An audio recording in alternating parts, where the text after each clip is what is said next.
I was really pleased to see so many people here from my parish, from Bishop Dwanger, and just from the diocese, people that came because they were just interested in the consecrated life. And so many people that I don't even know were here to see that this is a beautiful part of our faith, and that was just really wonderful to see. This is the first consecrated virgin that we've had in 25 years, so many Catholics in the area have not heard of this particular vocation. In other parts of the country and in other countries there are more. There's over 200 in the United States, but it's a lesser known vocation, and so I'm so happy to have had so many witnesses today because there may be others that the Lord is calling in this way that have now heard of this life and can consider it in their prayer. I think that especially with the young women that I've worked with so far in my teaching, the religious life isn't something that many of them consider because we don't have with us in our schools like we used to years ago women religious teaching. And so many of them don't consider that as an option anymore because they don't see young women their own age considering it and joining it. That's really something that I try to expose, especially my female students, a little bit more to. We're really blessed to have the Dominican Sisters of Mary, Mother of the Eucharist, at St. Felix. Their postulants are there, and so I like to take my women's classes to go visit them. And to many of them, that's a new experience to be with such young women very close to their own age, who are pursuing this path and doing so very joyfully. I had been praying about it for years, trying to seek God's will for my life and not really finding it in any of the paths that I had sought before. And it was really a consideration of which things brought me the most joy and where my greatest happiness was. And it seemed that all of those loves converged on this one thing, where I could still be living in the world and be a part of the lives of my students and be studying and teaching and involved in a parish life.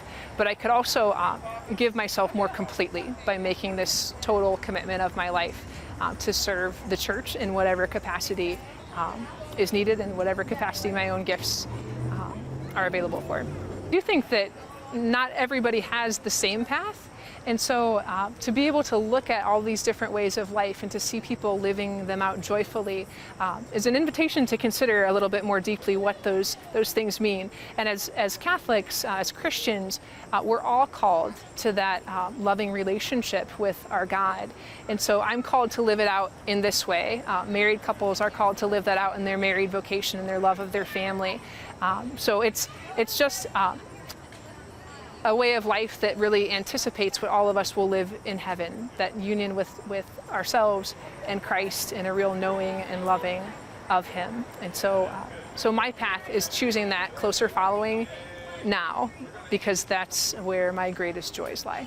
You said it was a later calling in life, so yes. I'm sure people will be curious. I mean, did you yes. date when you were younger? Did you plan yes. on getting married? I really thought that I would, and I think that most people do, and that's a natural and a good desire. And I think that really, in some sense, we're all called to be married. It's just a matter of discerning how. And so my marriage is to Christ, and someone else's marriage is to their spouse, and a priest's marriage is to the church. And so that's a good desire that's planted within us by God, and the real question is how. How is this lived most joyfully in me? I've seen so many wedding dresses over the years that I think I probably changed my mind very many times. But I had to really consider the appropriateness of the occasion for my dress, and that I had to, I wanted my shoulders covered, and I would have to lie prostrate before the altar. And so I really wanted to make sure that I was well covered in a way that still shows the beauty of a bride. Even more so than looking forward to this day is looking forward to the rest of my life, just because it's a deepening of that commitment. And now that I've made a public commitment, that's really an encouragement to me to live up to that, because people know that this is who I am, and my life needs to be lived in conformity with that. And so it's one more step in that direction, that others expect this way of life from me, and I need to live consistently in my words and actions that love for Jesus. My students asked if they should call me Mrs. Hayes when I come back to school next week, and no, I'm still Miss, but I am married to Jesus. So But there has been a lot of confusion just because it is lesser known, and why did you choose this instead of the religious life? But again, that's because we're all different and we're happy in different ways. And so this is a vocation for women that feel that deeper call to spend their life more in knowing Jesus and making that a public commitment and in serving his church, but aren't also called to community life, but called to live in the world. And sometimes making that distinction and showing the value of it is a little bit tricky.